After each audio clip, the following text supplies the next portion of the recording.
తండ్రి, యేసు ప్రభు నామములో మరొకసారి నీ పాదాల దగ్గరికి వచ్చి ఉన్నాం. ప్రభువా, తండ్రి, నీ స్వరం వినగలిగినట్లు మమ్మల్ని దర్శించుము. నీ ప్రజలైన మాతో మాట్లాడు. ప్రభువా, నీ ఆత్మను మా మీద ఉంచుము. అంధకార క్రియలు బంధించు.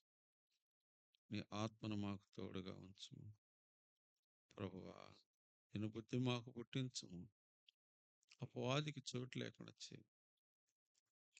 ప్రభువా, నీ సహాయం కోరుతూ నీ పాదాలు యేసు ప్రభు నామములో స్తోత్రాలు వందనాలు చెల్లించి ప్రార్థిస్తున్నాం తండ్రి. ఆమేన్. ఇటు కిటికీలన్నీ వేసేసి ఇంటి వైపున బాగా శబ్దం వినపడదు.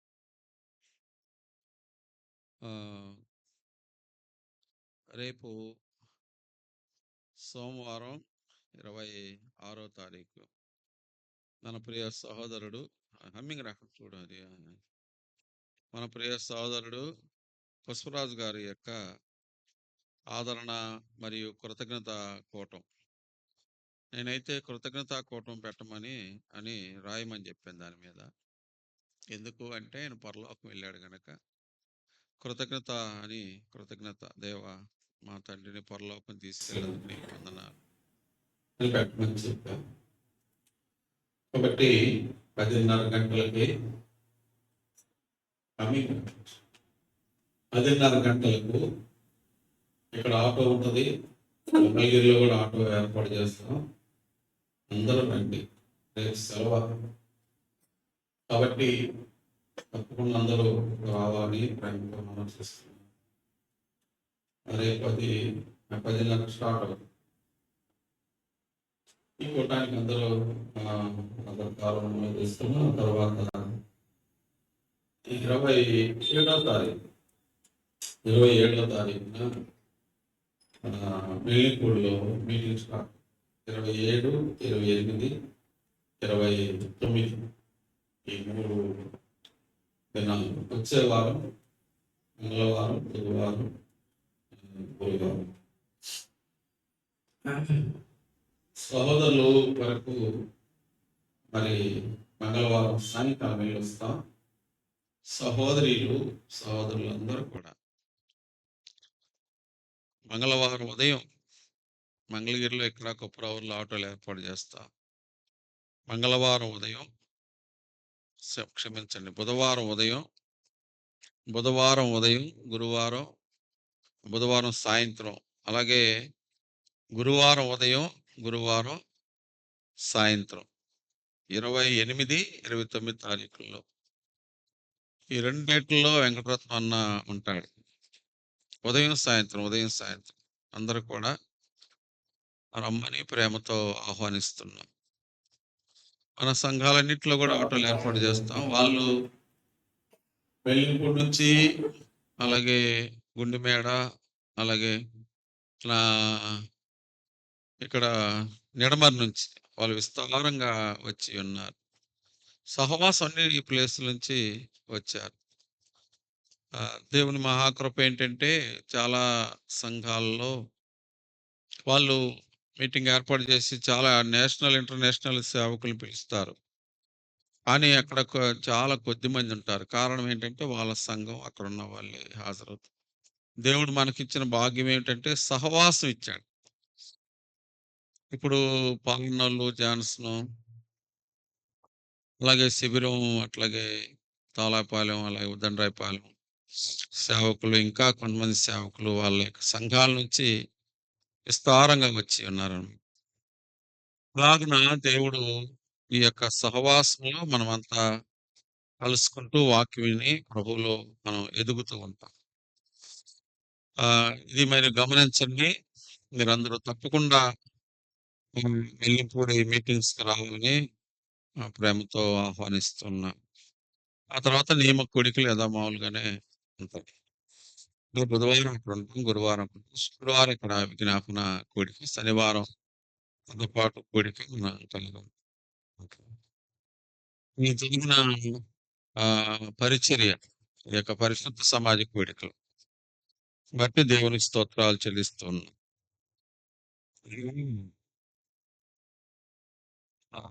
మీటింగ్ పర్మిషన్ తీసుకున్నాం.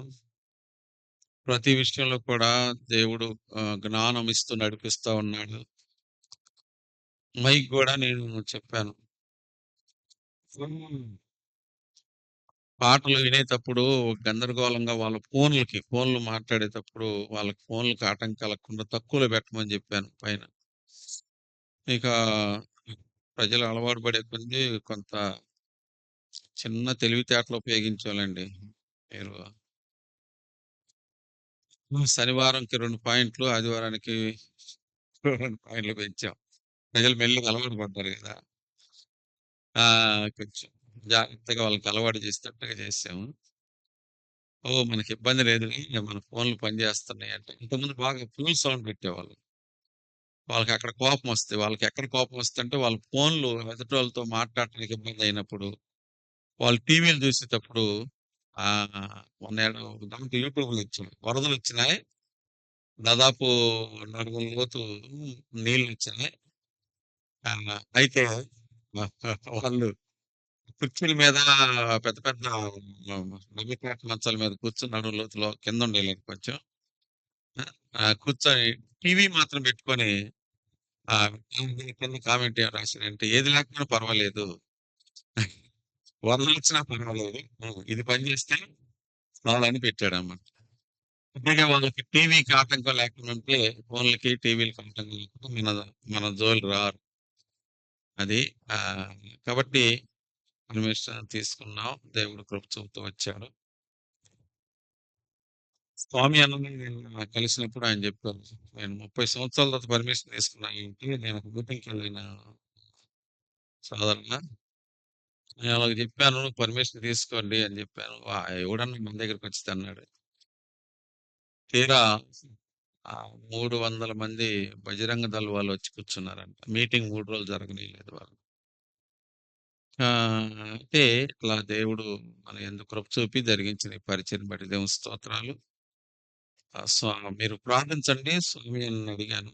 ఏప్రిల్ నెల ఆఖరిలో కుప్రవర్ మందిరం ప్రతిష్ఠ జరగాలి. కుప్రవర్ మందిరం ప్రతిష్ఠ జరగాలి. ఏప్రిల్ నెల ఆఖరు సెలవులియ్యంగానే స్కూల్‌కి. వస్తానన్నాడు. ఖచ్చితమైన డేట్ ఇవ్వలేదు. అంటే పలానా రోజని నేను వస్తాను. డేట్లు ఫోను చేయండి చెప్తానన్నాడు. కాబట్టి స్వామి కుప్రవర్ మందిరం ప్రతిష్టకొచ్చేటట్లుగా తర్వాత ఆ మందిరం పని ఈలోపు సంపూర్ణంగా పూర్తయ్యేటట్లుగా భారంగా ప్రార్థన చేయండి. స్కూల్‌లు సెలవులియ్యంగానే ఆ మందిరం ప్రతిష్ఠ కార్యక్రమం జరుగుతది. ఓకే. ఇప్పుడు మనం దేవుని వాక్యాన్ని మనం ఆలకిద్దాం. ఆదికాండము 15వ అధ్యాయం. ఆదికాండం 15వ అధ్యాయం. హ్మ్.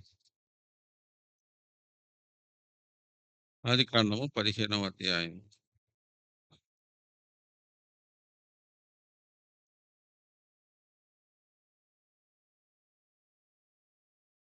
15 ఆహ్, 14, 15 వచనాలు. వారు ఆ! 400 ఏండ్లు వీరిని శ్రమపెట్టుదురు. వీరు ఎవరికి దాసులవుదురో ఆ జనములకు నేనే తీర్పు తీర్చుదును. తరువాత వారు మిక్కిలి ఆస్తితో బయలుదేరి వచ్చెదరు. నీవు క్షేమముగా నీ పితరుల యొద్దకు పోయెదవు. మంచి వృద్ధాప్యమందు పాతిపెట్టబడదు. హ్మ్. అమోరీయుల అక్రమము ఇంకనూ సంపూర్ణము కాలేదు కనుక నీ 4వ తరము వారు ఇక్కడికి మరలి వచ్చెదరని నిశ్చయముగా తెలుసుకొనుమని అబ్రాముతో చెప్పాను. తర్వాత నిర్గమాకాండము 3వ అధ్యాయం. నిర్గమాకాండం 3వ అధ్యాయము వచనం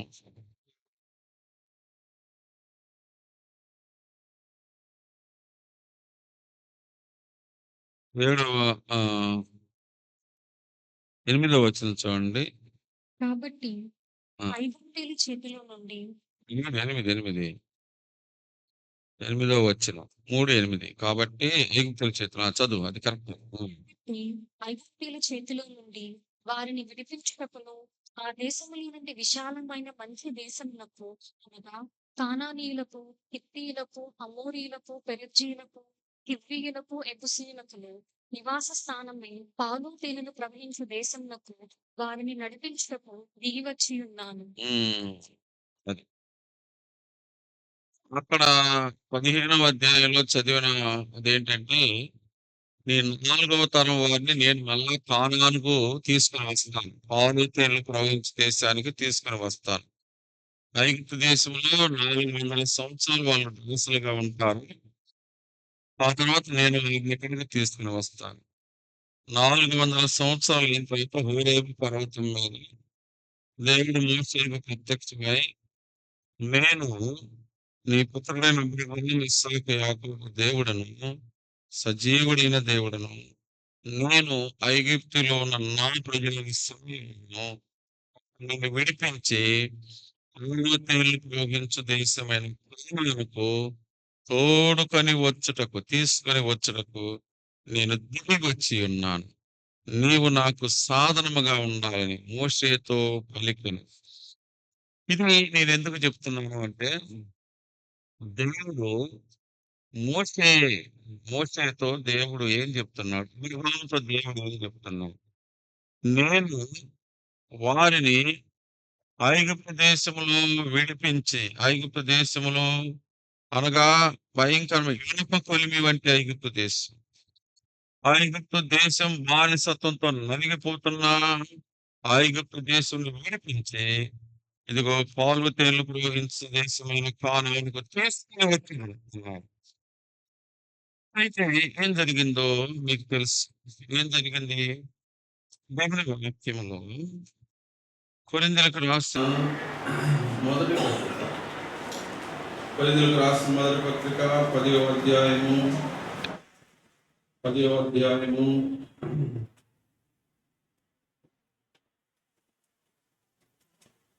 వచనం 9వ వచనం.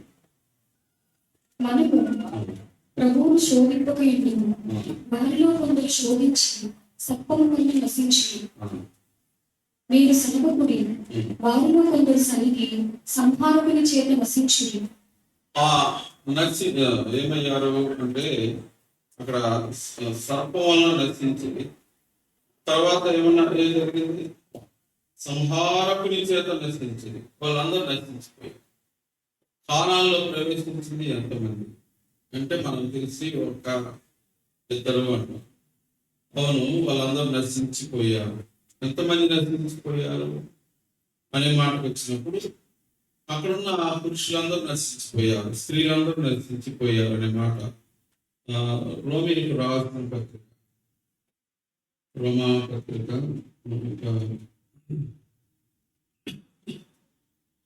మాట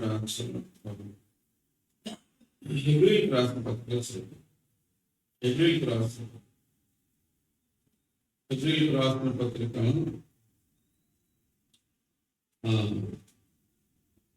3వ అధ్యాయము 15వ వచనం. 15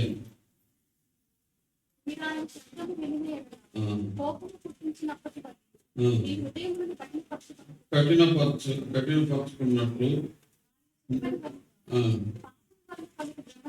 పాపం వల్ల కలుగు క్రమ చేత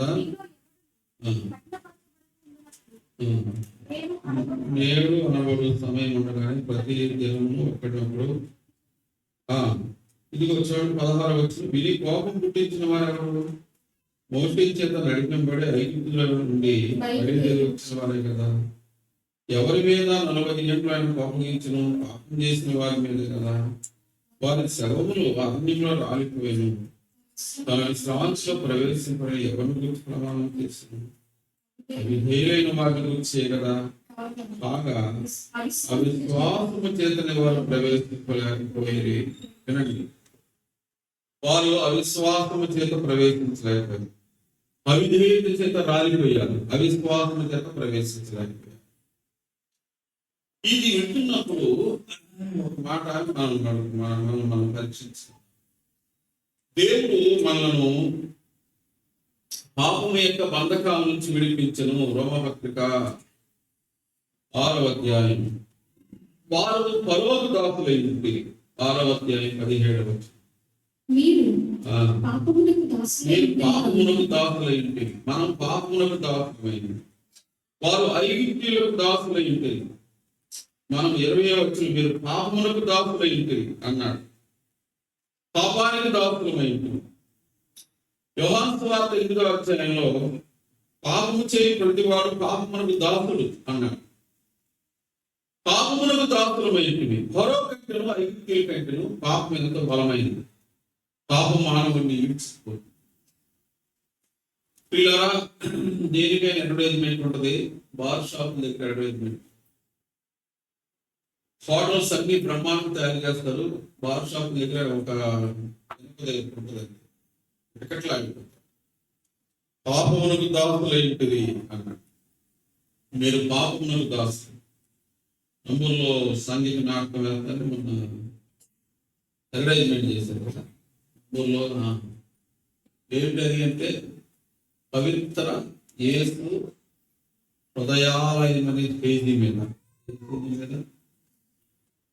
పవిత్ర యేసు హృదయాలయము అనే స్టేజీ మీద సాంఘిక నాటకం. ఏంటది? సింహం దాని పేరు. అది కాబట్టి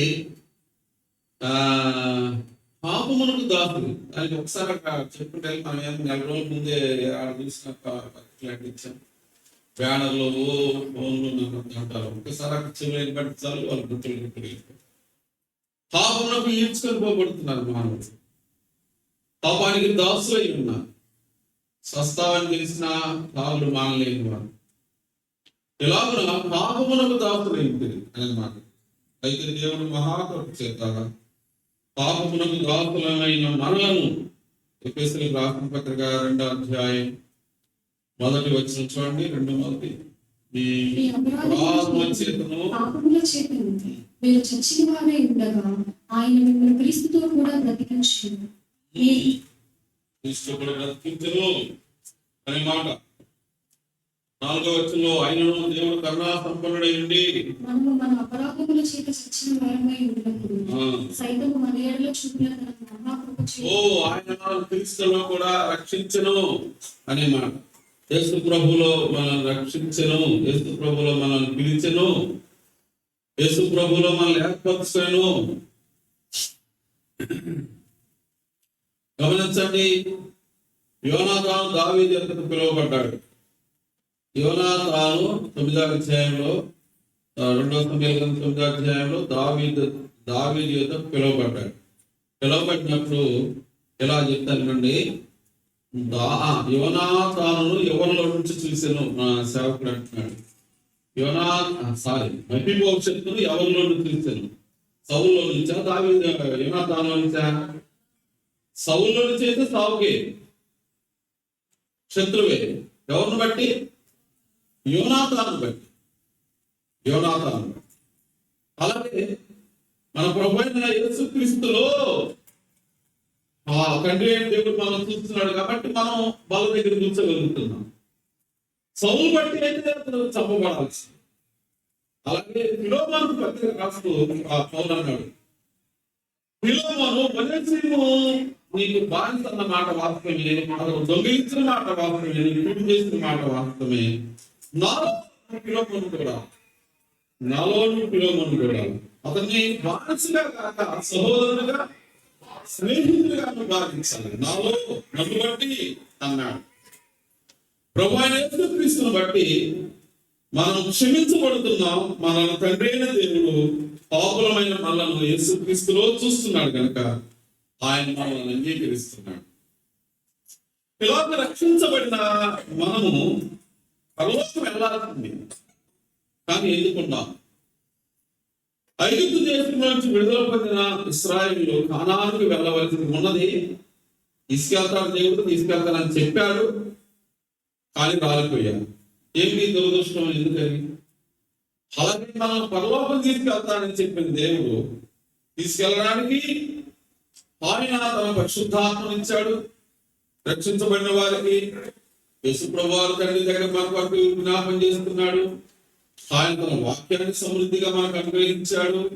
ఆయన తన సంఘాన్ని మనకు అనుగ్రహించాడు. అన్ని ఈవులను అనుగ్రహించాడు. కొందరిని కాపర్లుగా, కొందరు ఉపదేశకులుగా, కొందరి సువార్తికులుగా అన్ని ఆ ఈవులను మనకు అనుగ్రహించి మన క్షమాభివృద్ధి కొరకు మనం పడిపోకుండా పరలోకం. కానీ ఎందుకు మనం ఈ లోకంలో మనం పడిపోతున్నాం అనే ఎందుకు జారిపోతున్నాం, ఎందుకు నశించిపోతాం? నశించిపోవడం దేవుని చిత్తం కాదు, నశించిపోవడం దేవుని యొక్క ఏర్పాటు కాదు. అందుకొరకు మనం ఏర్పాటు అసలు ఎందుకు ఇచ్చాను అనే కొన్ని మాటలు మీకు పంచుకుంటాం. యోహాను సువార్త 15 మనకు ఒకటి తెలుసు ఏమిటంటే, నేను మిమ్మల్ని ఏర్పరుచుకున్నాను ఎందుకు అంటే ఆయన చెప్పాడు, మీరు ఫలించటము మీ ఫలము ఫలించటం. ఇది బహుగా ఫలించడం వల్ల 7వ వచనంలో నా తండ్రి మహిమపరచడం. 7వ వచనం యోహాను సువార్త 15:7 నా యందు మీరును మీ యందు నా మాటల్లో నిలిచి ఉండేలా మీకేది ఇష్టమో అడుగుడి, అది మీకు అనుగ్రహించబడును. మీరు బహుగా ఫలించడం వలన నా తండ్రి మహిమపరచబడును. ఇందువల్ల కాబట్టి మనం బహుగా ఫలించకు దేవుడు మనలను లోపంలో ఉంచి బహుగా ఫలించడం అనే మాట చేస్తున్నాం. చూడండి, నేను కొన్ని మాటలు ఎపిఎస్సీకి రాసిన పత్రిక రండి. ఎపిఎస్సీకి రాసిన పత్రిక 2వ అధ్యాయం 5వ వచనం చదివాము. ప్రేమ చేత ఆయన మనం క్రీస్తు కూడా బ్రతికించాడు. ఇంకా చూడండి 7వ వచనంలో క్రీస్తు యేసునందు మనలను ఆయనతో కూడా వ్యక్తి పరలోకమందు ఆయనతో కూడా బ్రతికించను, ఆయనతో కూడా కూర్చుండబెట్టెను అనే మాట మనం చూస్తున్నాం. తర్వాత వచనంలో ఆయనతో కూడా కూర్చుండబెట్టెను అనే మాట. తర్వాత 4వ అధ్యాయము వచనం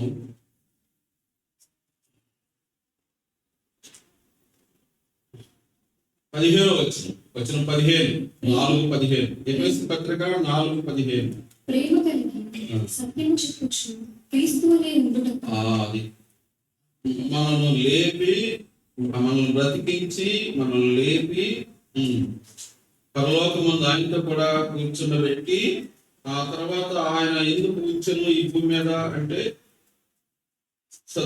ప్రేమ కలిగి సత్యము చెప్పుతూ క్రీస్తు వలె ఉండుటకు మనం అన్ని విషయంలో ఎదుగు నిమిత్తము. క్రీస్తు వలె ఉండుటకు అన్ని విషయంలో ఎదుగు నిమిత్తము. ఎదుగుడ ద్వారా ఏం జరుగుతుంది అంటే ఫిలిప్పీలకు రాసిన పత్రిక ఎదుగుట ద్వారా ఏం జరుగుతుంది? 1వ అధ్యాయం 19వ వచనం. మరియు నేను ఏ విషయంలోనూ సిగ్గుపడక ఎప్పటి ఎదిగిన వలన వాళ్ళు దేవుళ్ళు ఎదిగిన వాళ్ళు సిగ్గుపడక దేవుని విషయంలో ఎప్పటి వలనే ఇప్పుడు పూర్ణ ధైర్యముతో బోధించగలను. నా బ్రతుకు మూలముగానైనా సరే చావు మూలముగానైనా సరే క్రీస్తు నా శరీరం ముందు గణపరచబడుతుంది. ఎదిగిన వాళ్ళ ద్వారా ఆత్మీయ ఎదిగిన వాళ్ళ ద్వారా క్రీస్తు నాయందు గణపరచబడాలి. క్రీస్తు నాయందు గణపరచబడాలి. రక్షించబడిన విశ్వాసి, రక్షించబడిన దేవుని బిడ్డ ఎందుకున్నావు భూమి మీద అంటే నీవు లేపడ్డావు, రక్షించబడ్డావు, ఆయనతో పాటు కూర్చుని పెట్టబడ్డావు, నువ్వు ఆయన పెట్టవైతివి, పరలోక రాజ్యం నీకు చోటు ఉంది. అయితే ఇక్కడ ఒక ఉద్దేశంతో ఉంచాడు, నువ్వు ఫలించి నువ్వు వృద్ధి చెందాలి. ఫలము అనే పదం ఏంటంటే ఆత్మఫలం, ఆత్మీయ ఫలము. అలాగ ఫలించడం ద్వారా క్రీస్తు నీ యందు ఘనపరచబడాలి. నువ్వు క్రీస్తు వలె ఎదిగి క్రీస్తు నీ యందు ఘనపరచబడాలి. క్రీస్తు నీలో చూడాలని దేవుడు నిన్ను ఈ లోపల ఒక ప్రతిబింబంగా, క్రీస్తు ప్రతిబింబంగా, క్రీస్తు ప్రతినిధిగా ఈ లోకంలో దేవుడు నిర్మించాడు. క్రీస్తు ఆయన ఉద్దేశం ఏంటి? నేను వాటి యెషయా-గ్రంథంలో ఇలా చూస్తాం. దేవుని ఉద్దేశము ఏమిటి? దేవుడు ఎందుకు ఇశ్రాయేలు నీలో 49వ అధ్యాయం 49:3 దేవుడు ఎందుకు ఉంచాడు అంటే అది చెప్తున్నాడు. ఇశ్రాయేలు నీవు నా సేవకుడవు, నీలో నన్ను మహిమపరచుకొనిదను అని ఆయన నాతో చెప్పాను. నీలో నన్ను మహిమపరచు. దేవుని ఉద్దేశం ఏమిటి గుర్తుపెట్టుకోండి. దాని తర్వాత పాడి ఏంటంటే మీరు ఫలించి అభివృద్ధి పొందడం వలన నా తండ్రి మీ ద్వారా మహిమపరచబడతాడు లోకంలో. రెండవది, మీరు ఆయన వలె క్రీస్తు వలె ఎదగాలి. ఇది రెండవది.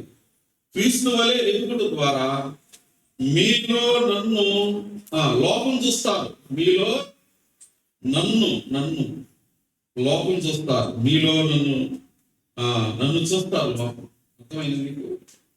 లోకం ఎవరిని చూస్తే మనలో క్రీస్తుని చూడాలి. క్రీస్తుని మనం చూపించాలి. ఇంకా చూడండి, యెషయా గ్రంథంలో దేవుని ఉద్దేశం చెప్తున్నాడు. యెషయా గ్రంథం 40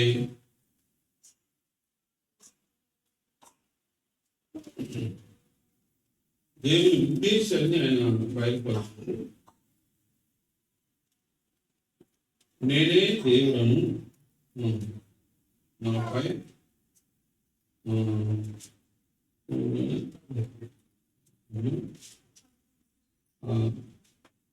వచ్చిందండి.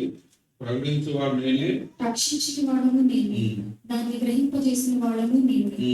ఏ అన్య దేవతయు మీలో ఉండి ఉండలేదు. నేనే దేవుడను, మీరే నాకు సాక్షి. మీరు ఫలించటకు తద్వారా నా తండ్రి మహిమపరచబడతాడు. మీరు క్రీస్తు వలె ఉండుటకు ఎదుగుటకు మిమ్మల్ని ఉంచాను భూమి మీద. తద్వారా క్రీస్తు మన శరీరం ముందు ఘనపరచబడాలి. క్రీస్తు మనలో లోకానికి కనబడటం నిమిత్తం ఆయన ఉంచిన ఉద్దేశం ఏంటంటే నేనే దేవుడను, మీరే నాకు సాక్షి. మనం సాక్షులుగా ఉండటకు. అందుకని మీరు వెళ్ళి సమస్త జనులకు నా స్వార్థను ప్రకటించండి.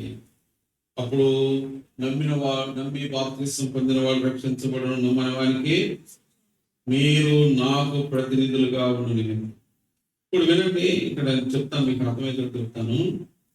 ఎందుకు ఉంచను భూమి మీద ప్రశ్నించుకోవాలి, ఆలోచిస్తూ ఉండాలి, ఒకళ్ళొకరు మనం మాట్లాడుకోవాలి, మనం విమర్శ చేసుకోవాలి, పరీక్షించుకోవాలి, తర్వాత ఒకళ్ళొకరు మాట్లాడుకోవాలి. ఎందుకు ఉంచేది దేవుడు మనల్ని ఎందుకు ఉంచను మనకు అమ్మాయితో నేను మాట్లాడుతున్నాను. ఇది దాదాపు మనందరికి తెలిసిన విషయం, దాసులేదు లేదు. నేను అమ్మాయితో మాట్లాడుతున్నాను. నేను భర్త దగ్గరికి వెళ్ళను, వాడు నాకు నేను వెళ్ళను, నేను వెళ్ళనంటే వెళ్ళను, మీరు నన్ను చంపేసినా నేను చచ్చిపోతాను, నేను వెళ్ళను అని. నేను ఏమడిగానంటే, మరి పెళ్ళి ఎందుకు చేసుకున్నామంటే మీరు చేసుకోమన్నారు, నేను చేసుకున్నాను. ఆ తర్వాత మరి భార్య భర్తలు అంటే నువ్వు ఎంత పుట్టావు తెలిసినా మీ అమ్మ నాన్న ద్వారా పుట్టావు నువ్వు, అర్థమైందా? కాబట్టి అమ్మ అంటున్నారా, పెళ్ళంటే స్టేజ్ ఎక్కడం, ధరలు మార్చుకోవడం అనుకుంటున్నావా? పెళ్లి తర్వాత ఈ మాట అమ్మాయికి అర్థం కావాలి, మీకు అర్థం నువ్వు ఎక్కడ పుట్టావు అని నాకు తెలియదు. కాపురం ఉంటుందని తెలీదా? నీకు తెలియదు. నాకు మరి మీ నాన్నలు ఇప్పటికి 3 లక్షలు అప్పై ఉన్నారు, వాళ్ళు 5 లక్షలు కట్టమంటారు. మా పెళ్లి నష్టం ఏమంటారు నాకు తెలియదు. మరి ఆ తర్వాత మీ నాన్న మీ అమ్మలు ఈ అప్పులు తీర్చలేక తెచ్చుకోవాలి, నువ్వేమంటారు నాకు తెలియదు. ఆ తర్వాత ఈ పరిస్థితులన్నీ తారుమారు అవుతాయి, చాలా గందరగోళం అయిపోతాయి, నాకు తెలియదు. ప్రతిదానికి ఎందుకు రక్షించుకున్నాడు? పరలోకం వెళ్ళడం కొరకని మనకు తెలుసు కదా. మరి భూమి మీద ఎందుకు ఇచ్చాడు? నాకు తెలియదు. ప్రతిదానికి ఈ జవాబు లేదు. ఇది మాత్రం అర్థమైంది, ఎందుకు రక్షించుకున్నాడు. నేను నరకానికి వెళ్ళకుండా రక్షించుకున్నాడు, ఇది అర్థమైంది. యాడికి వెళ్ళడానికి? పరలోకం. మరి భూమి మీద ఎందుకు పిలిచాడు? నాకు తెలియదు. ఇప్పుడు ఆత్మ చెప్పిందే మనం చెప్తున్నాం. పెళ్లి ఎందుకు తెలుసుకోమన్నారు, స్టేజ్ ఎందుకు ఎక్కమన్నారు, ప్రమాణం ఎందుకు చేస్తా చేయమన్నారు, దాంట్లో ఏది చేయమన్నారు. మరి ఇది నాకు తెలియదు. మీ ఇంట్లో తెచ్చిపోతారంట, మరి నాకు తెలియదు. మరి అయ్యే 3 ఈ 5 8 లక్షలు తిరుగుతారు. మీకు పూట గడవదు కదా, నాకు తెలియదు. నాకు తెలియదు. ప్రతిదానికి ఇదే సంబంధం, నాకు తెలియదు. మీ నాన్న మీ అమ్మ చచ్చిపోతారు చెప్పలేదు, నాకు తెలియదు. మనం చూడండి, నాకు తెలియదు. ఇది మనం అసలు ఎందుకు ఉంటున్నామో మనకు తెలియదు. మనం ఎందుకు బతుకుతున్నామో మనకు తెలియదు. బతుకుతున్నాం కాబట్టి బతుకుతున్నాం, బతుకుతున్నాడు కాబట్టి బతుకుతున్నాం.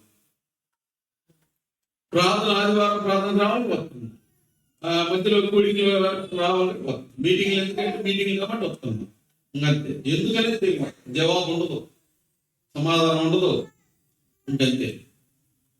అట్లా కొందరు మాత్రం గ్రహిస్తారు, కొందరు గ్రహిస్తారు, అందరు గ్రహించారు. గుడ్ అయితే పిల్లలు పాటు వెళ్తారు, కొందరు గ్రహిస్తారు. దేవుడు సౌలభ్యాడు, ప్రభువా నీవే దేవుడు అయితే నజరేయుడైన ప్రభువా నన్ను ఏం చేయను, నేను రక్షించబడినప్పుడు ప్రభువా నన్ను ఏం చేయను, నీ కోసం బతుకుతాను ప్రభువా, నీ కొరకు సాక్షిగా ఉంటాను, నీ కొరకు నేను ప్రకాశించాలి, నీ వలె నన్ను మార్చు ప్రభువా. నేను దేవుడికి మొరపెడతా వచ్చాను, ప్రార్థన చేస్తూ. దేవుడు నన్ను ఎందుకు ఇచ్చాడో దేవుని వాక్యాన్ని పరిశోధిస్తూ వచ్చాను, పరీక్షిస్తూ వచ్చాను, దైవజనులు చెప్తున్న మాటలు వింటూ వచ్చాను. నేను ఎందుకున్నానో అది ఎరిగిన మాట, నేను ఎందుకున్నానో అది శ్రమ కలిగిన వాడిని. అనేక మంది దేవుడి దగ్గరికి నడిపిస్తూ ఏమన్నా అర్థమవుతున్నా మీకు సంగతులు? ఎందుకున్నావు అనే మాట, నువ్వు ఎందుకున్నావు భూమి మీద అంటే ఆ స్పృహ లేకపోతే, ఆ గ్రహింపు లేకపోతే నువ్వేమైపోతావు? అరణ్యంలో ఇస్రాయేలు రాలిపోయినట్టే రాలిపోతావు. చేరతావా పరలోక రాజ్యం? పరలోకం కోసమేగా దేవుడిని రక్షించుకుంది, పరలోక వెళ్ళడం కోసమేగా దేవుడిని నేర్పరుచుకుంది. మధ్యలో ఎందుకు ఈ బుద్ధి పుట్టింది అనేది ఆ అమ్మాయి నీకెందుకు ఈ బుద్ధి వచ్చింది? నాకు తెలియదు. అసలు ఏమనుకున్నాడు నాకు తెలియదు, అంతే. నాకు తెలియదు, నాకు తెలియదు. కొట్టినాదే వాళ్ళ కొట్టినాదే సమాధానం, కాలు పట్టుకున్నదే సమాధానం. ఈ రెండుకి డిఫరెంట్ ఉంది కదా అమ్మా.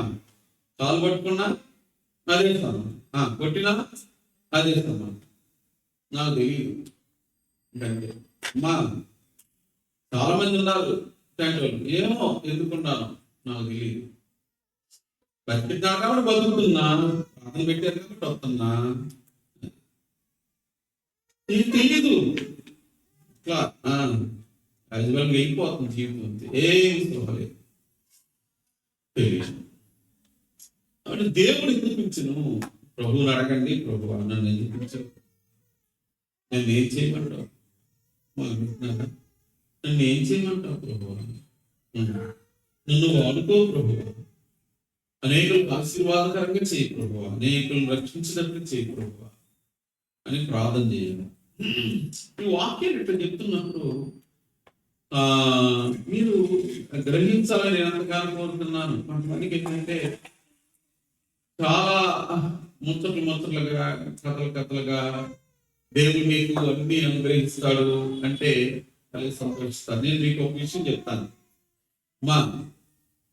ఇప్పుడు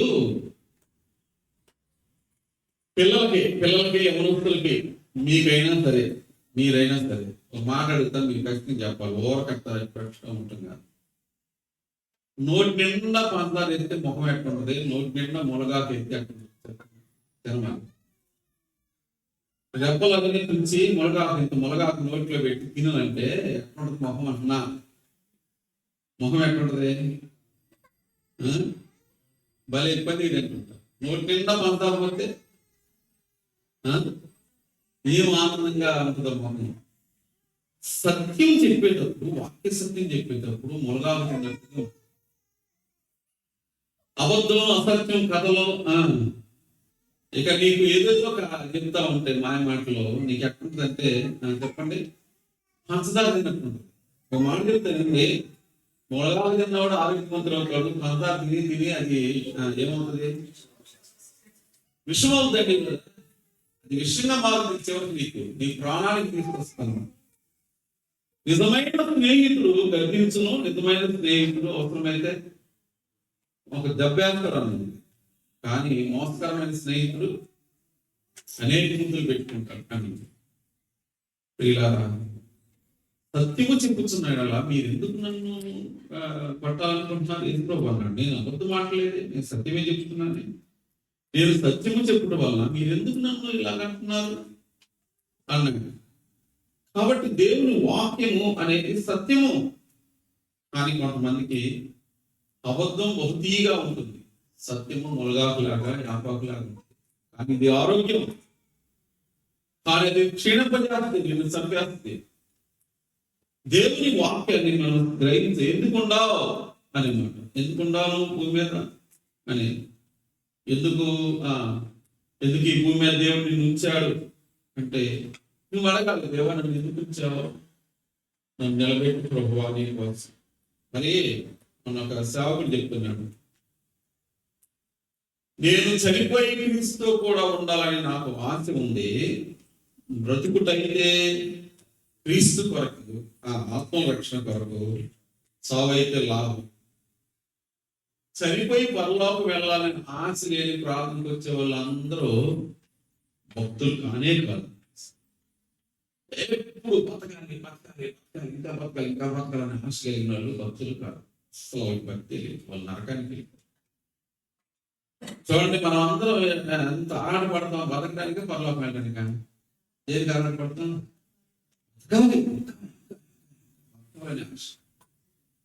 పరలోకం వెళ్ళాలి ఆశ మనకు ఉండదు, తక్కువ ఉంటే నేను అనేక మందిని ప్రభువుని నడిపించడానికి ఉంటాను, లేకపోతే నీ దగ్గరికి వస్తాను ప్రభు నా వల్లే నిజమైన భక్తులు, వాళ్ళే పరలోకానికి పోవాలి. మిగతా అందరూ మధ్యలో రాలిపోతారు. ఇది వాస్తవం. వాస్తవాన్ని అంగీకరించడం మనం భలే కష్టంగా ఉంటాం. వాస్తవాన్ని అంగీకరించడం భలే ఇబ్బందిగా ఉంది. కాబట్టి దేవుడు నిజమైన క్రీస్తు, నిజమైన పరిశుద్ధాత్మ, వినండి, నిజమైన సేవకుడు, నిజమైన సంఘం, ఇవన్నీ నిజము అన్నదానికి వేరుగా ఏమంటారు చెప్పండి? అబద్ధ క్రీస్తులు ఉండాలని ఉంది కదా వాక్యం, అవునా కదా? అబద్ధ బోధకులు ఉండాలని ఉందా లేదా? ఏం మాట్లాడుతున్నాం? ఉందా కదా? క్రీస్తు పెళ్లి కుమార్తె సంఘము, దానికి వేరైన వేశ్య అనేది ఉంది. రెండు ఉంటాయి అన్నమాట. ఒకటి ఒరిజినల్ ఉంటే, ఒకటి డూప్లికేట్ ఉంటుంది.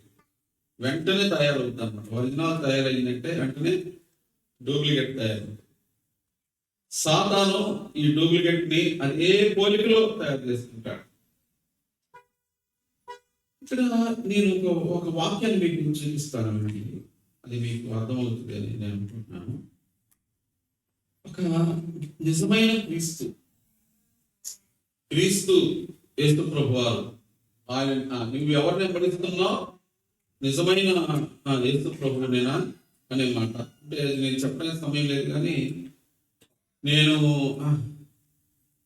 యేసు ప్రభు యొక్క పోలికలో సాతాను వచ్చి, వినండి, యేసు ప్రభు యొక్క పోలికలో సాతాను వచ్చి, నీవు నాకు మొక్కి నీడల ఈ లోకమంతయు నీకు ఇచ్చి. ఎవరితో చెప్పిన మాట? యేసు ప్రభుతో. సాతాను యేసు ప్రభు దగ్గర సాతాను లాగానే వచ్చాడు 100%. నీ దగ్గరికి, నా దగ్గరికి యేసు ప్రభు సాతాను ఎలా వస్తాడు? యేసు ప్రభు లాగా వస్తాడు. ఇది అది యేసు ప్రభుకి డూప్లికేట్ యేసు ప్రభు. ఒరిజినల్ యేసు ప్రభు. యేసు ప్రభు అన్నాడు, మీరు నేను చెప్పింది నమ్మట్లేదుగా, నా వెనక ఒకడు వస్తాడు నా తర్వాత, వారెవడు? అబద్ధపు క్రీస్తు. వారి మాట గ్యారెంటీ నమ్ముతారు. తర్వాత నిజమైన శ్రేణిరాలు ఏమని చెప్పండి? నిజముగా కాని వాళ్ళు ఉన్నారు కదా దినాల్లో. కాని వాళ్ళు అనేక మంది ఉన్నారు. 70 సంవత్సరాల నుంచి ఖాయమని ఇవి అంటే వీళ్ళు ఏమంటారు? అదే అబ్రహాము, ఇస్సాకు, యాకోబులకి వాగ్దానం ఏం చేసి అంటే ఈ కానాన్ని 70 సంవత్సరాల గురించి వాళ్ళకి ఏం చెప్పాల, మీరు ఇదే నమ్ముకుంటారు అబద్ధ ప్రవక్త. కాబట్టి నేను అబద్ధ ప్రవక్తలకి నిజమైన సేవకులకి డిఫరెంట్ చెప్తాను, వినండి. సొలొమోను కాలంలో ఇద్దరు స్త్రీలు ఇద్దరు మగ పిల్లలను కన్నారు. ఓకేనా? పిల్లలని లేదు కానీ ఇద్దరు బిడ్డలను కన్నారని ఉంది, అంతే కదా? ఇట్లా అనుకుంటున్నాను. ఒకే దినానికి అన్నారు.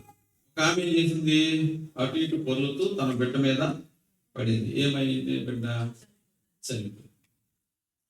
చనిపోతే ఈ బతికున్న చనిపోయిన బిడ్డను తీసుకెళ్ళి అవతల తల్లి దగ్గర పెట్టి బతికున్న బిడ్డను తీసుకొచ్చి తన దగ్గర తనకు మెలకు వచ్చి, అంటే మెలకు అంటే తెల్లారినప్పుడు ఎప్పుడు మెలకు వచ్చి చూడగా తన బిడ్డ కాదని తనకు అర్థమైంది. అది రోజులైనా తెలిసిపోతున్నాను కాదని అర్థమైంది. అప్పుడు వీళ్ళిద్దరి మధ్య వివాదం జరిగింది. నా బిడ్డ అంటే నా బిడ్డ అంటే నా బిడ్డ అని వివాదం అయిన తర్వాత ఈ కేసు ఎక్కడ తీసుకెళ్ళినాం మనకు తెలుసు. ఎన్నిసార్లు వెళ్తున్నాం మనం కానీ రాజు సొలొమోను దగ్గర తీసుకెళ్ళాం. సొలొమోను దగ్గర తీసుకెళ్ళిన తర్వాత ఈ వివాదం అంతా చూసి కత్తి తెమ్మన్నాడు కదా. కత్తి తెచ్చి ఈ బిడ్డను సగానికి, పొట్ట దగ్గర సగానికి కోసి సగం ఏమికి సగం ఆమెకి. అప్పుడు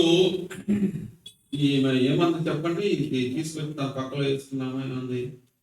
ఇది న్యాయం ఏదండి, అదే అలాగే చేయండి. అప్పుడు అత్తల తల్లి ఏముంది? వద్దు ఆమె దగ్గర కాదు, నేను మిమ్మల్ని ప్రశ్న అడుగుతాను. పెంచుకోవాలని తీసుకుంది కదా, సగానికి పోయి మంటలు ఉద్దేశం ఏంటి అంటే పెంచుకోవాలనే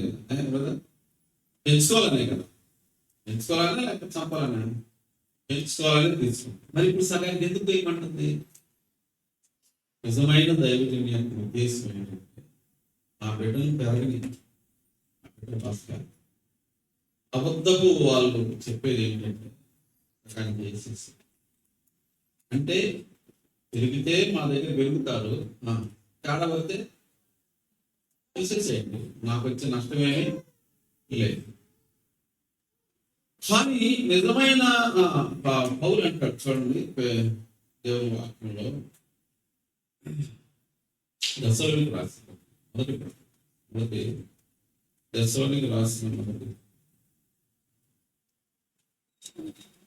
2వ అధ్యాయం 7 అయితే స్తంభించుకొని తన సొంత గుండెలను గౌరవించినట్లుగా మేము మీ మధ్యన సాగుమై ఉంటుంది.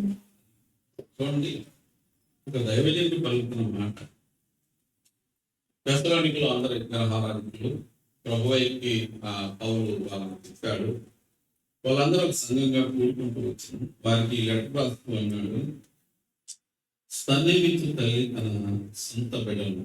దశలోనికి రాసిన మొదటి పత్రిక 2వ అధ్యాయం 7వ వచనం. అయితే స్తన్నించు తల్లి తన సొంత బిడ్డలను ఆరవించుంటే మేము ఈ మధ్య సాధులమై ప్రియులారా, ఒక ఎందుకు అంటే పౌలు యొక్క ఉద్దేశం ఒకటే. పౌలు యొక్క కోరిక, పౌలు యొక్క ఆశ, పౌలు యొక్క తపన ఏంటి అంటే, ఆయన గలతీయులకు రాసిన పత్రికలో ఆయన చెప్తాడు. గలతీయులకు రాసిన పత్రిక, క్రీస్తు స్వరూపము ఏర్పడు మాట చూడండి, 4:16. నా పిల్లలారా, క్రీస్తు స్వరూపము మీ యందు ఏర్పడే వరకు మీ విషయమై మరలా నాకు ప్రసవ వేదన కలుగుచున్నది. కాబట్టి కన్నడంలో ప్రసవ వేదన, వాళ్ళని పెంచడంలో అర్థమైంది మీకు? వాళ్ళ కన్నడంలో ఒక ప్రసవ వేదన, వాళ్ళని పెంచడంలో ప్రసవ. కాబట్టి నిజమైన తల్లి, నిజమైన తండ్రి వాళ్ళని పెంచడం కొరకై వాళ్ళు పడే పాటలు అంత. అందువల్ల చూడండి, ఒక భార్య ఎవరైనా తీసుకుని వెళ్ళిపోయింది అనుకో, నా కాపురం గీపం వద్దని వెళ్ళిపోయింది. అలాగే చనిపోయింది అనుకో, ఒక పిల్లాడున్నా ఇద్దరు పిల్లలున్నా తండ్రి తన జీవితాన్ని త్యాగం చేసేస్తాడు. ఇక నా జీవితం క్లోజ్ అనుకుంటాడు, వాళ్ళ కోసం అనుకుంటాడు. ఎందుకంటే మరొక తల్లిని, మరొక వ్యక్తిని చేసుకుంటే వాళ్ళు పడే హింస చూడలేడు. వాళ్ళు మునగాలు పెట్టరు, ఏం పెడతారు చెప్పండి? తప్ప మోత తీసి ఎదురు పెడతారు. అర్థమైందండి. కాబట్టి అందుకని వాళ్ళు త్యాగాలు చేస్తారు. వాళ్ళ అన్న జీవితం, వాళ్ళ కుటుంబం, వాళ్ళ తన బతుకుని త్యాగం చేస్తారు. బిడ్డల కోసం. ఎందుకంటే ఆ తల్లి వీళ్ళని చంపుకు తినేస్తుంది. ఇది వాస్తవం. ఆత్మలు కనిన వాళ్ళకే తెలిసింది ప్రసవ వేదన. ఆత్మలు కనిన వాళ్ళే ఆ బిడ్డలు పెంచుతారు. ఆ బిడ్డల కోసం ఎంత త్యాగాలైనా చేస్తారు. పౌలు అంటాడు, నేను ఏమంటాడంటే, నేను వాళ్ళ విషయమై ప్రసవ వేదన పడుతున్నాను. 16వ వచనంలో అంటాడు, నేను మీతో నిజమాడినందుకు నన్ను మీకు చెప్తున్నాను. కాబట్టి ఒక తల్లి తండ్రి వాళ్ళని ఎలా పెంచుతారు అనే మాట ఏంటంటే, వాళ్ళ క్షేమం కోసం ఎంతటి త్యాగాలనే చేస్తారు. వాళ్ళకి పంచదాలు పెట్టడం, డబ్బాలు లేక ప్యాకెట్ స్వీట్లు కొనుక్కొచ్చి ఒక తల్లి ఒక తండ్రి జ్ఞానం లేని తల్లిదండ్రులు ఉంటారు చూసావా, విపరీతంగా స్వీట్లు పెడతారు. కానీ వివేకమైన తల్లిదండ్రులు వాళ్ళకి ఏది క్షేమం అని చేస్తారు. దేవుడు నన్ను ఎందుకు నియమించను, నేను ఎరుగుదును. దేవుడు నన్ను ఎందుకు ఉంచాడో నేను ఎరుగుదును. దేవుడిని నీ భూమి మీద ఎందుకు ఉంచాడు? రెండవ మాట అడుగుతాను, దేవుడు నిన్ను నీ స్థానంలో ఎందుకు ఉంచాడు? కుటుంబంలో కానీ సంఘంలో కానీ. ఇది దేవ, సంఘంలో నా స్థానం ఏంటి, కుటుంబంలో నా స్థానం ఏంటి? దేవా నువ్వు నన్ను ఎందుకు ఉంచావు అంటే, ఆ అమ్మాయి నాకు ఏమో మరి దానికి పెళ్లి తర్వాత ఏమనుకున్నాడు ఏమో, మరి ఈ సంగతులకు ఏమో, ఇదే జవాబు ఏమో నాకు తెలియదు. నువ్వు ఇట్లాగే కాలం గడుపుతా ఉండు, రేపు పరలోకం వెళ్ళిన తర్వాత దేవుడు నిన్ను అడుగుతాడు, స్నేహితుడా ఎట్లు వస్తావు లేకపోతే ఇక్కడ పెట్టవచ్చు అంటే, అక్కడ కూడా ఇదే కదా. ఏంటది తెలియదు, నాకు తెలియదు, ఏమో నాకు తెలియదు. అందరితో పాటు వచ్చి అప్పుడు యేసుప్రభు ఏమన్నాడు, సేవకులారా సహోదరులారా ఎదిగిన వాళ్ళ రండి, అబ్బాయికి 1 నెల రోజులు జ్ఞాపకం అమ్మాయి అన్నాడు. అది అయిపోయింది కదా, అయిపోయింది. ఏమాట చూపించాను, కాళ్ళు చేతులు కట్టేసి నా చీకట్లో ప్రవేశం ఇక్కడ ఏడుపును. కాబట్టి దేవుని వాక్యం 5 రోజులు విన్నాను, 5 రోజులు పూర్తిగా జ్ఞాపకం చేస్తాను. నేను ఎక్కలేని ఎత్తైన స్థలం ఉన్నప్పుడు మరి నేను ఆ మిషన్ పెట్టినప్పుడు నేను ఏమనుకున్నానంటే, మన వాళ్ళందరూ కొండ కింద ఉన్నారు, మన వాళ్ళందరూ కొండపైకి ఎక్కిస్తారు అని పెట్టారు. అసలు ఆ దానిలో నాకు తెలియదు, వాళ్ళు చెప్పింది అసలు కొండ ఏంది, కొండ ఈ దావీదుకి ఎంత ఎక్కాలనిపించింది, ఈయన ప్రస్తుతం ఏ పొజిషన్లో ఉంటే ఆ చేశాడు, ఏ పరిస్థితుల్లో ఉంటే ఆ కొండనే దాన్ని చూశాడు, అక్కడ నేను ఎక్కించుకోవా, ఈ పరిస్థితులు ఏంటి ఏడ్చాడు నాకు తెలియదు, అంతగా నేను ధ్యానించలేదు ఆ విషయం. ఇక విజయాన్ని దాన్ని స్టార్ట్ చేశాడు. ఆ తర్వాత మంజిత్ పాల్ గారు స్టార్ట్ చేశారు. అసలు ఎందుకు ఆ ప్రార్థన చేశాడు, ఎందుకు ఆ రకంగా ఏడ్చాడు, ఎందుకు ఆ ఎక్కలేని కొండ అంటే దాని జీవితం ఎందుకు అట్లా అయిపోయింది అనేది వివరించవచ్చు. అంతే కదా, అవునా కదా. మరి నైట్ మంజిత్ పాల్ గారు ఏం చెప్పాడు, చిన్న కుమారుడు పెద్ద కుమారుడు కదా, చిన్న కుమారుడు పెద్ద కుమారుడు. చిన్న కుమారుడు కథ సుఖాంతమైంది అంతేనా కదా. మరి పెద్ద కుమారుడు కథ ఆగిపోయింది కదా. ఏం చెప్పాడు ఆయన ఏం చెప్పాడు అంటున్నాను, పెద్ద కుమారుడు కథ మధ్యలో ఎందుకు అర్థాంతరంగా ఆపేసామనే దానికి ఆయన చెప్పిన జవాబు ఏంటి, ప్రభువే ఆపేశాడు కాబట్టి నేను కూడా ఆపాను. ఏమైందో తెలియదు, ఆయన వెళ్ళిపోయాడో తెలియదు, లోపలికి వెళ్ళాడో బయటకు వెళ్ళాడో తెలియదు. ఒక రకం చెప్పాలంటే పోయాడు, ఎటో పోయాడు. మన జీవితంలో అందుకని ఇద్దరు ఎవరు బెటర్ అన్నాడు, మా ఇద్దరు ఎవరు బెటర్ అన్నాడు, చిన్న కుమారుడే.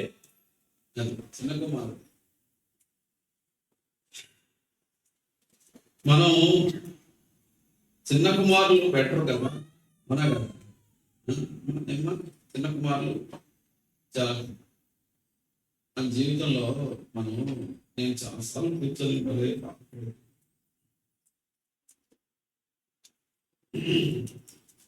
వ్యక్తుల విషయంలో కానీ బాధపడద్దు, నేను ముగాకి పెడుతున్నాను. వ్యక్తుల విషయంలో కానీ, కుటుంబాల విషయంలో కానీ, మా కాపురాల విషయంలో కానీ, ఇంకా ఎవరి విషయంలో కానీ గీత దాటకూడదు. గీత దాటకూడదు. అర్థమైన వాళ్ళకి అర్థమవుగా, చెవి గలవాడి వ్యక్తుల విషయంలో చెప్పండి, కాపురాల విషయంలో, పొరుగువారి పిల్లల విషయంలో, ఇంకా సంఘం దేంట్లో అయినా మనం గీత దాటకూడదు. ఎలా ఉన్నారు, ఏం చేస్తున్నారు, ఏమైంది అంతవరకు చెప్పుకోకుండా ఉంటాం. మేము చెప్పుకుంటామండి, మేము నీతిమంతులు కాదు. మేము చెప్పుకుంటాం, నేను నా భార్య కూర్చుంటే వాళ్ళకి ఏమైంది, ఎందుకు అలా జరిగింది, ఎందుకంట అటు చేశారా, ఇటు చేశారా, అది గీత.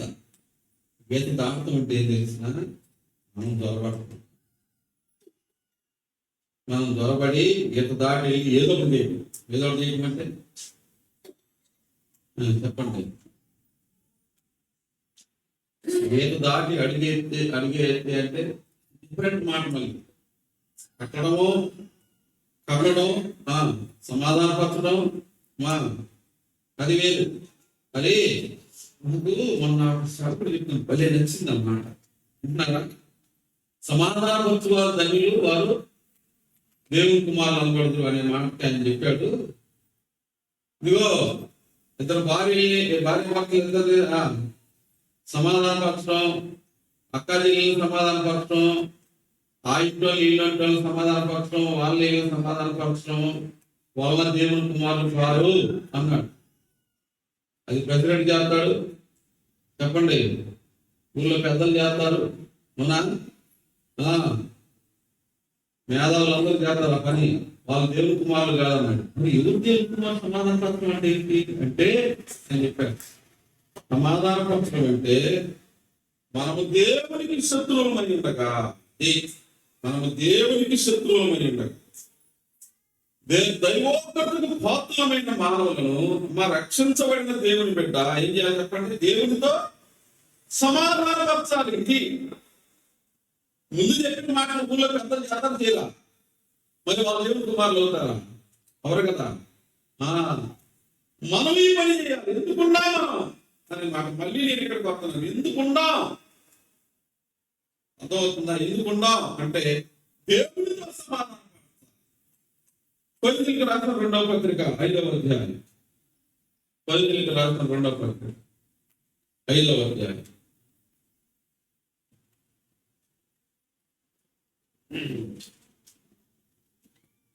20. కావున దేవుని మాధవాగా వేడుకొనినట్టు మేము క్రీస్తుకు రాయబారులమై దేవునితో సమాధాన పడుడని క్రీస్తు పక్షముగా మిమ్మల్ని ప్రతిమాలుకొనుచున్నాము. ఇది సమాధానపరచువారు ధన్యులు అంటే దానికి సరైన అర్థం ఇది. మీరు ప్రజలు దేవునికి విరోధంగా పాపం చేస్తున్నారు. బంధువులు కలిసినప్పుడు కానీ, తెలిసిన వాళ్ళు కలిసినప్పుడు కానీ, నేను కొంత సమయం నా దగ్గర కూర్చున్నప్పుడు వాళ్ళతో హెచ్చిపిచ్చి హెచ్చిపిచ్చి అర్థం మీరు మాట్లాడుతుంది, నేను మాట్లాడుతుంది అదే కదా. చాలా విషయాలు అవి మాట్లాడింది. అంతటితో సంభాషణ ముగిసి నేను ప్రార్థనలో కూర్చున్నప్పుడు కానీ, లేకపోతే ఒంటరిగా కూర్చున్నప్పుడు కానీ నేను బాధపడుతున్నదే. ఈ పనులన్నీ అందరూ చేస్తారు, కానీ ఒక బాధ్యత కలిగిన స్థానం ఉంటేనే, నేను దేవుని బిడ్డనే, ప్రభు నాలో ఉంటేనే, నాతో ఉంటేనే నేనేం చెప్పాలి? దేవునితో నీ సహవాసం ఏంటి? నీ విశ్వాసులైన వాటితో దేవునితో నీ సహవాసం ఏంటి? దేవునితో నీ నడక ఏంటి? దేవుని కొరకై నీ జీవితం ఏంటి? రక్షించబడిన వారైతే అయా ప్రభుతో సమాధానం కలిగి ఉన్నాం, హృదయంలో నెమ్మది కలిగి ఉన్నాం, ప్రభు నిన్ను క్షమించినాను, ప్రభు నిన్ను అంగీకరించిన. అయా అమ్మా, ఎక్కువగా క్రైస్తవులే ఈ యొక్క క్రైస్తవులు ఎదుర్కొంటారు కనుక, అంటే కలుసుకుంటారు కనుక వాళ్ళు మార్మల్స్ పొందారంట, వాళ్ళు బాప్తిస్మం తీసుకున్నారంట, మధ్యాహ్నం వెళ్తున్నారంట. అంటే సంతోషించు దేవుడితో దేవుడు. కానీ ప్రశ్న, నువ్వు తిరిగి జన్మించావా? నువ్వు తిరిగి జన్మించావా? ప్రభు నీ హృదయంలో ఉన్నాడా? నువ్వు ప్రభు రాజ్యం కొరకు సిద్ధపడి ఉన్నావా? దేవునిలో నువ్వు జీవిస్తున్నావా? ఈ ప్రశ్న. వాళ్ళు చెప్పే మాటలు ఏంటంటే, మా సంఘంలో ఇటువంటి ప్రశ్నలు రావు, మా దగ్గర ఇవేవో అడగరు. నమ్ముకున్నావా అంటే నమ్ముకున్నా, బాప్తిసం తీసుకున్నాడు తీసుకున్నా, ఆరాధన పడుతున్నావు అంటే దేవుడు నిన్ను ఆశీర్వదిస్తాడు, దేవుడు నిన్ను అభివృద్ధి పరుస్తాడు, దేవుడు నిన్ను విస్తరింపజేస్తాడు. నువ్వేం కొత్తగా చెప్తున్నావు? కాబట్టి ఇది నేను మారు మనసు పొందాను, నేను రక్షణ తీసుకున్నాను అంటారు వాళ్ళు. రక్షణ తీసుకోవడం ఏంటి స్వామి? రక్షణ ఆయన అనుగ్రహిస్తాడు, నువ్వు పొందుకోవాలి. అందువలన ఇంకా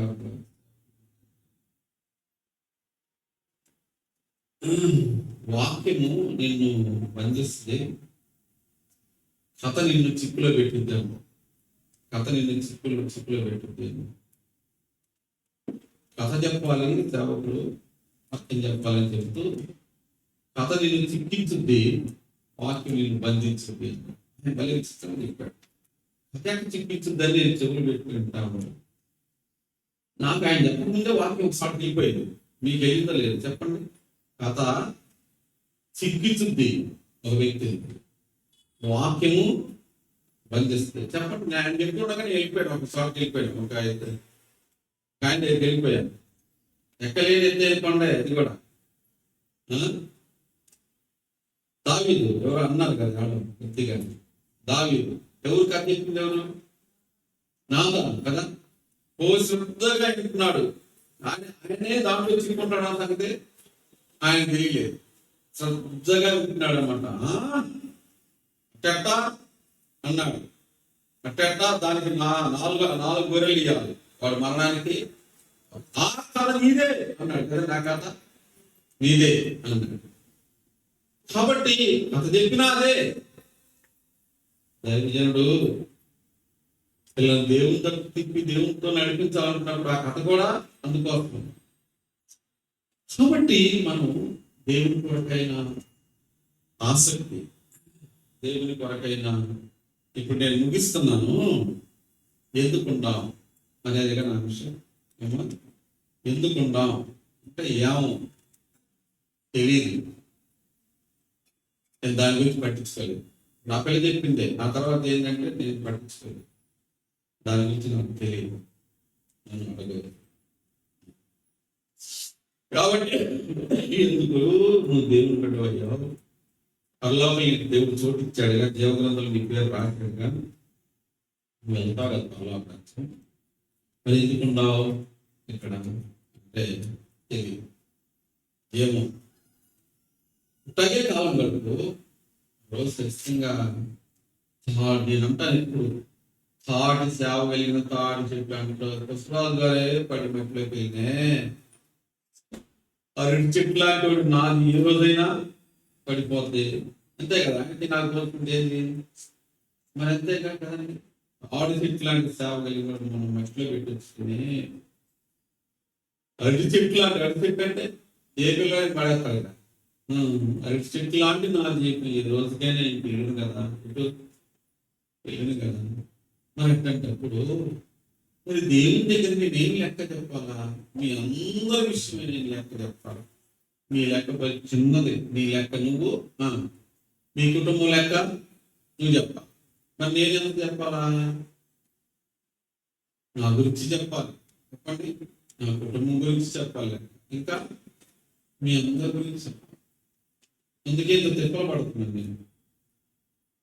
ఇంత యూట్యూబ్ లో ప్రజల్ని భలే అసలు ఉల్లాసంతో నింపే వాక్యాలు నాకు రావాలి. నేను చెప్పలేదు, నేను నాకు రావాలి. కానీ మళ్ళా చెప్తున్నాను, నిజమైన తండ్రి తల్లి చక్కెర పచ్చదార నాకు మూత తీసుకెళ్ళి నేను పెట్టరు, అది పెట్టేది సరుకు తల్లి. నిజమైన తల్లి పెట్టదు. నిజమైన తల్లి వాళ్ళ ఆరోగ్యవంతమైంది అది మాత్రం పెడతాను. అందుకు ఇబ్బంది కలగొచ్చును. ఇబ్బంది కలిగినా సరే, కష్టంగా ఉండినా సరే, కష్టంగా ఉంటుంది. కానీ దేవుడికి లెక్క చెప్పవాలి కదా. నేను ఏమి తీసుకెళ్ళని, మందిరానికి తీసుకెళ్ళని, స్థలాలు తీసుకెళ్ళని, ఏమి తీసుకెళ్ళను. నేను చనిపోయిన తర్వాత నన్ను తీసుకెళ్ళిపోతాను. తల్లి గర్భంలో ఎట్లా వస్తున్నావు అట్లాగే వెళ్ళిపోతాను. మరి దేవుని దగ్గర నిలబడాలి. అయ్యో నా దేవా, వీళ్ళందరి గురించి లెక్క నేను అప్పచెప్పలేను కదా. నిజమే పలకాలి. వాళ్ళు దేవునిలో ఎదగాలి, దేవునిలో బతకాలి. ఒప్పుకోకూడదు. వాళ్ళ ముఖం మాడుతున్నా సరే, వాళ్ళు ఇబ్బంది పడినా సరే, చివరికి నేను వదిలేసి వెళ్ళిపోయినా నేను నిజమే పలకాలి. నేను నిజమే పలకాలి. నేను దేవునికి లెక్క. నేను ఉండేది ఇక్కడ కొద్ది సంవత్సరాలు. నేను అనుకుంటున్నాను నాకు దగ్గర పడుతుందని అనుకుంటున్నాను నా శరీరం. కానీ నేను ఉండేది కొన్ని లక్షల సంవత్సరాలు, కోట్ల సంవత్సరాలు. నా స్థానాన్ని నేను ఎందుకు కోల్పోతాను నేను? కాబట్టి నేను దేవునికి లెక్క చెప్పలేను కదా. నేను దేవునికి లెక్క చెప్పు, నా స్థానాన్ని నేను కోల్పోతాను. అందువల్ల ఏం జరిగినా సరే, ఏమైనా సరే, మొన్న శంబాబులా చెప్తూ నేను అది ఎన్నిసార్లు చూస్తానో, ఎంత పవర్ఫుల్ గా చెప్తాడో ఆయన వాక్యం.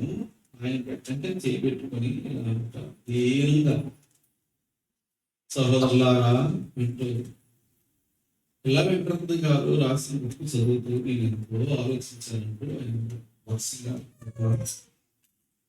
అందరూ నన్ను విడిచిపెట్టి వెళ్ళిపోయినా, నాకు ఎవరు లేకపోయినా నాకుంటే చాలు. నేను సత్యమే చెప్తాను, సత్యమే చేస్తాను. ఏమైపోయినా పర్వాలేదు, నువ్వు నాకుంటే చాలు ప్రభా అన్న మాట చదివి ఈయన మహా గొప్పవాడు, మామూలు మనిషిగా. నేను మన రవిచంద్ర అక్కడే చదువుతున్నాను ఇప్పుడు ప్రస్తుతం, అక్కడే దగ్గర ఎదుగులేము. నువ్వు వెళ్ళాయా, ఆయన పరిచయం చేసుకో, ఎలాగైనా మన దగ్గర పట్టుకురా అని చెప్పాను. ఎలాగైనా మన దగ్గర పట్టుకురా. ఆయన మామూలుగా ఏంటంటే తన గొప్పవాడు, అందరికీ అంత తేలికగా ఇదవ్వడు. కానీ ఆయన ఆ బుక్ చదివి గడ్డంగా చేపెట్టుకొని దీనంగా ఆయన మాట్లాడుతున్నప్పుడు నిజమే కదా. ఆయన అన్నాడు, ఎవరు వినా ఎవరు లేకపోయినా అందరిలో భక్తిగా చేసిన ప్రార్థన అనేది అందరిలో విడిచిపోయినాను. నేను నీ కోసం కోరుకుంటా, సత్యమే మాట్లాడతా, నీకు అర్పించాను. నువ్వు నాకు చాలు, నువ్వు నాకు చాలు. ఈ మాట ఒకటి నా జీవితాంతం నేను చేసే ప్రార్థన. రెండవ మాట ఒకటి, ఆయన ఎడ్వర్డ్ విలియమ్స్ గారిని 30 సంవత్సరాల సేవ తర్వాత ఆయన గొప్ప సేవకులందరూ అడిగిన, సహోదరులు అడిగిన ప్రశ్నకు ఆయన చెప్పిన జవాబు, ఇంకెన్ని దేశాలు జరగాలి, ఎన్ని సంఘాలు కట్టాలి, ఎంత గొప్ప సేవ చేయాలి, ఎంతమందిని రక్షించాలి, మీ గోల్ ఏంటి అనే ప్రశ్న అడిగినప్పుడు ఆయన చెప్పిన మాట నాకు ఎంతో, నా జీవితానికి నేను ఇప్పుడు వరకు సాక్ష్యాన్ని కాపాడుకున్నాను, ఇప్పుడు వరకు నా ఆత్మీయతను దేవుడు కాపాడాడు. ఇప్పుడు వరకు నేను దేవుళ్ళు నిలిచి ఉండే సభలో జీవిస్తున్నాను, దేవునితో నడుపుతున్నాను. నా ఆఖరికి నా యొక్క కోరిక, నా దర్శనం, నా ఆశ ఇదే. ఆఖరి పెట్టాలి చనిపోవాలి. ఎన్ని సంఘాలు కట్టాను, ఎన్ని దేశాలు తిరిగాను, ఎంత గొప్ప సేవ చేశాను కాదు నాకు మిగలాల్సింది. నేను చనిపోయేటప్పుడు నేను దేవునితో నడుస్తూ చనిపోవాలి, అదే నా ఆఖరి కోరిక. ఎవరొస్తారు మీరు నాతో? ఉంచుతున్నాను కానీ పాలు పోస్తున్నాను, ఆహారం పెడుతున్నాను, పడుతున్నాను. మీరు నాతో ఎవరు వస్తారు? నేను చనిపోయినప్పుడు నా గురించి ఎవరు నిలబడింది? ఎవరికి? ప్రభువా, మా కోసమే ప్రభువా ఇది పాటలు పడింది, ప్రభు వదిలేదు ప్రభువా అని చెప్పేసి. ఏది సౌలు దగ్గర యోనాతాను గురించి వాళ్ళు అంటారు కదా, మనల్ని రక్షించి మనల్ని కాపాడి యోనాతాను ఈ రోజు భోజనం చేయకుండా తేనె తాకినందు వాళ్ళ మరణములకు పాత్రుడా మీరు ఒప్పుకో అన్నారు. సరే ఈ వాక్యం మీరు ఏమ్మా అడదాకా వెళ్ళలేదంట కదా. కాబట్టి మీరందరూ వస్తారా? ప్రభువా మా కోసం ఆయన తంటాలు పడి దింపి ఎట్లా మమ్మల్ని చేశాడు, కాబట్టి వదిలేస్తే అటు పట్టబాగా పొరబా పట్ట అంటారా మీరు? లేదే మీదే కూడా సరిపోతారా చెప్పడానికి తంటాలు పడాలి? మరి నా సంగతి నేను దేవునికి లెక్క చెప్పాలి కదా, నేను దేవునికి లెక్క చెప్పాలి. ఈ వాక్యంలో ఒక మాట తీసేసి చెప్పడానికి లేదు, ఒక మాట కలిపి చెప్పడానికి లేదే.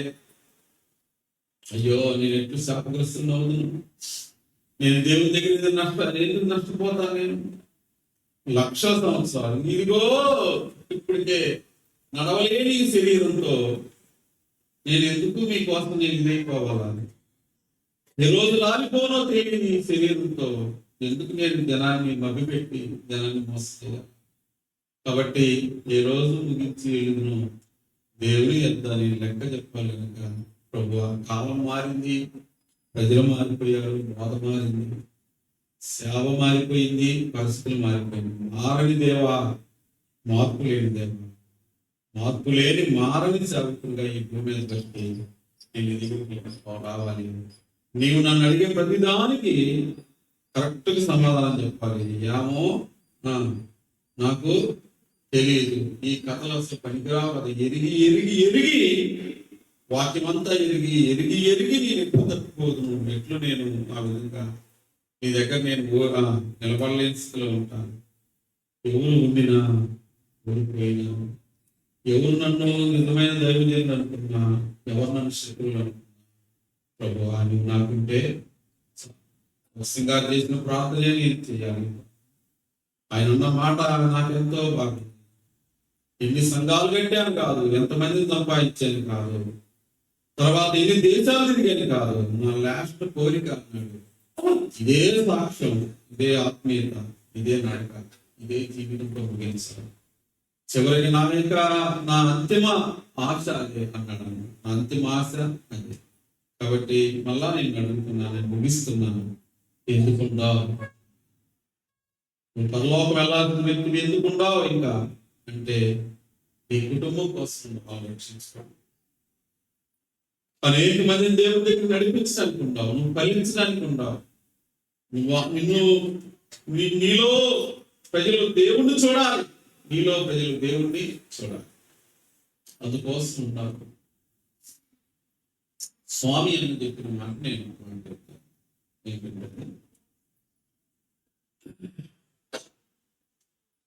ఒకళ్ళ కుండలు తయారు చేసే వాళ్ళ దగ్గర నుంచి కుండలు కొనుక్కొని ఇటు తాడుతో ఇటు నాలుగు కుండలు ఇటు 4 కుండలు వేసుకుని వెళ్ళి అమ్ముకొని ఇటు 4 కుండలు అమ్ముకోవటం వల్ల వచ్చే ఒక 100 రూపాయలు కానీ లేక 200 బతుకుతుంది. ఇలా వెళ్తున్నది. వీళ్ళేదో స్వార్థ చెప్తా ఉండగా ఆమె రక్షించబడింది. చదువు లేని ఈమె రక్షించబడింది. రక్షించబడిన తర్వాత మాటలో రక్షించబడిన తర్వాత ఎంత పరిచర్య ఆమె చేస్తా ఉంది, పరిచర్యలో ఉంది. స్వామి అని అడిగింది అనుకోండి, అయ్యా స్వామి గారు నేను పరలోకం వెళ్ళాలి, ప్రార్థన చేయమని. ఎందుకు ఈ జీవితం ఏముంది, నాకు ఎవరు ఉండాలి, ఏదో అమ్ముకుంటూ పొందొస్తే నాకు పరలోకం వెళ్ళాలని వస్తుంది, ప్రార్థన చేయవా నా కోసం ఉందని. ఏం చెప్పాలి దేవుడా, కుమ్మరమ్మ అంటే కుమ్మరమ్మ, పరలోకంలో దేవుడు నీ కళ్ళు కడుతున్నాడు, అది ఇంకా పూర్తి అవ్వలేదు కుమ్మరమ్మ. పూర్తి అయిన తర్వాత నేను అడగనక్కర్లేదు, దేవుడే నేను పిలిచేస్తాడు.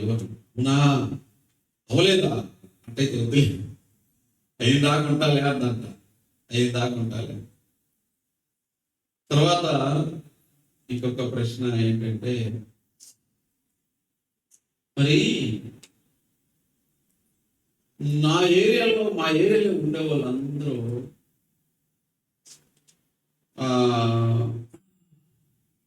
నా తర్వాతే చనిపోవాలని ప్రార్థన చేయండి. రెండవ కోరిక, నా తర్వాతే చనిపోవాలి. వాళ్ళకంటే నేను ముందు చనిపోవాలి. అయితే అంటే నా తర్వాత నాకంటే ముందు చనిపోకూడదు.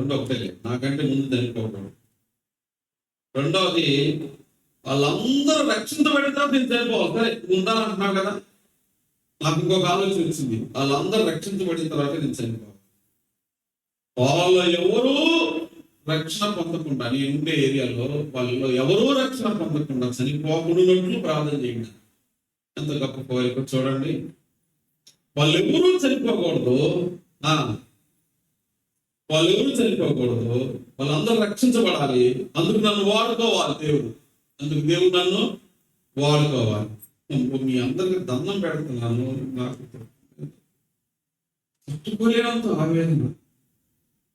కుండలమ్ముకునే ఆకు కలిగిన స్పృహ మీకు ఎందుకు రావట్లేదు అంటున్నాను. కుండలమ్ముకునే ఆకు కలిగిన గ్రహింపు కాలాన్ని గడుపుతున్న సహోదరులారా, సహోదరులా, చాలా యాపన చేస్తూ కాలాన్ని గడుపుతున్నారు మీరు. ఆమె నేను పరలోకి వెళ్ళాలనుంది, నాకు త్వరగా అంటే ఇల్లు పూర్తి అవ్వలేదు, సరిసరి ఉంటానుంది. మరి మీరెందుకు మరి సరే అట్లయితే వీళ్ళందరూ రక్షించబడిన తర్వాత నేను వెళ్ళాలా? వాళ్ళ ఎవరు ఏ ప్రమాదం చేత ఏ వ్యాధి చేత చనిపోకూడదు, వాళ్ళందరికీ నేను చెప్పాలి ప్రభు గురించి. నన్ను తల్లినా సరే వాళ్ళందరికీ నేను చెప్పాలా? వాళ్ళందరూ రక్షించబడిన తర్వాతే చనిపోవాలి. అందుకోసం దేవుడు నన్ను ఉంచాడంటే నన్ను వాళ్ళ కొరకు ఉపయోగించినప్పుడు ప్రార్థన చేయండి. ఎందుకుంటున్నావు భూమి మీద? దేనికి పెరుగుతున్నావు? దేనికి ఉంటున్నావో ఈ భూమి మీద? ఏమన్నా కలిగి ఉన్నారు ఆలోచించు. దేవుడా, నా జీవితం చాలా అయిపోయింది, ఇక ఎన్ని రోజులు ఎన్ని నెలలో తెలియదు నాకు. నన్ను వాడుకో దేవా, నన్ను వాడు. ఆ ఇంట్లో దీపస్తాను, దీపం నా వీధిలో నన్ను వాడుకో. ఆ కుమ్మరమ్మకు వచ్చిన జ్ఞానం నాకు దయచేయండి. ఏది ఉందా చూసుకోవడం తప్ప ఏది తినేయలేము, కళ్ళతో చూస్తుంది తప్ప ఏది అనుభవించలేము. వెళ్ళిపోతాం. దేవుడు నిందిస్తాం,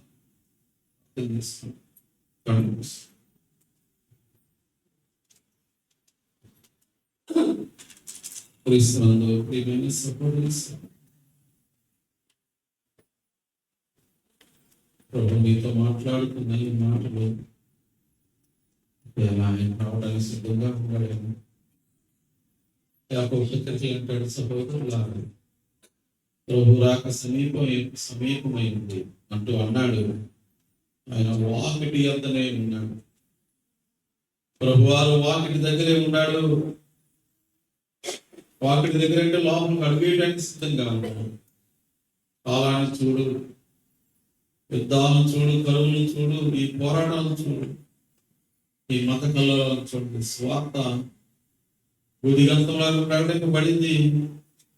మెల్లిగా దేవుడు తలుపులు మూసుకుంటా వస్తుంది. వాక్యం దొరకని కాలం వచ్చేసింది. దేవుడు చెప్పినవన్నీ జరుగుతున్నాయి.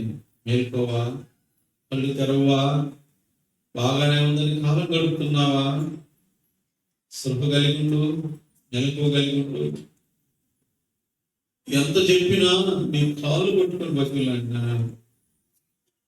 నువ్వు ఒకే మాట నీ జీవితం ద్వారా పలుకుతుంది. నువ్వు నోటితో పలకట్లేదు, కానీ నీ జీవితంలో నువ్వు చెప్తుంది ఏమో నాకు తెలియదు, ఉండా బతుకుతున్నాను,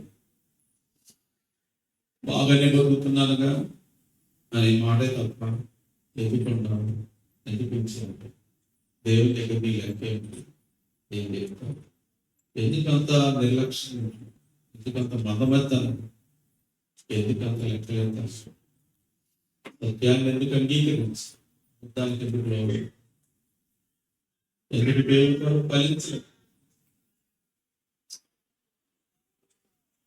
గారంతో గొప్ప సేవ చేసి 10,000 మందిని ప్రభువులోకి నడిపించింది.